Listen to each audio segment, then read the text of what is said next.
Welcome to another 1 Minute Wednesday, where we try our best to cover one of Desk Director's many features in about a minute.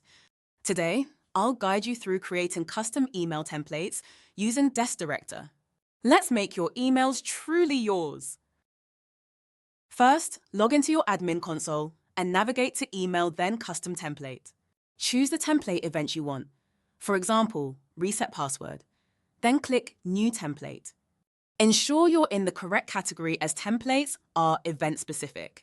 The editor uses MJML and Liquid, offering flexibility in design and functionality.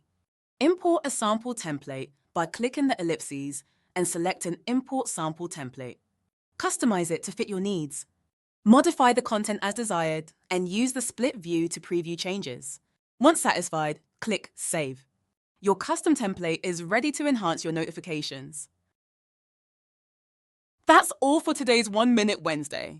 By customizing templates, you ensure every email reflects your brand's identity. Thanks for tuning in. Explore more Desk Director features to optimize your workflow.